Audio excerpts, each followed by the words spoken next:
আজকে তো রবিবার, তোমরা সবাই সেটা জানো। কালকে শনিবার ছিল, শনিবার পর তো রবিবারই আসবে স্বাভাবিক। যাই হোক, সন্ধ্যাবেলা শুভ চলে এসেছিল আর আমি এখানে ময়দা মাখতে বসে গেছিলাম। এই কদিন অসুস্থতার কারণে রান্নাবান্না তো কিছুই করা হয়নি, তাই আজকে ভাবলাম একটুখানি লুচি বানাই। না, তার আগে দুপুরেও রান্না করেছিলাম।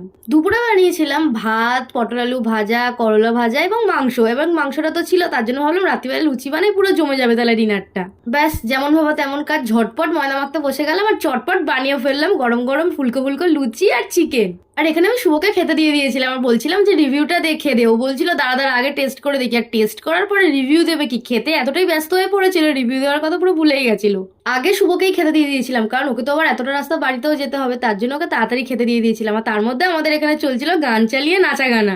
আজকের পুরো সন্ধ্যেটা ওরা গান চালিয়ে নাচা গানা করেছে। আমি তো ওদিকে রান্না করতে ব্যস্ত ছিলাম, তাই জন্য আমি আর এনজয়ই করতে পারিনি। যাই হোক, ওরাই করেছে, তাহলেই আমার হবে। আর তারপরে দেখো, আমি এখানে ঘেমে এত একাকার হয়ে গেছিলাম, লাস্টে এসে বসে পড়েছিলাম। আর শুভ বলছিল না, এত কষ্ট করে রান্না করে আনলি, তোর গালে একটু দিয়ে দিয়ে। আর আমাকে খাইয়েও দিচ্ছিল। সত্যি বলতে রান্নাটা এতটাই সুন্দর হয়েছিল যে কি বলবো, লুচি মাংস বলে কথা। ভিডিওটা তো এতটা দেখে নিলে, এবার সাবস্ক্রাইব করে দাও ঝটপট।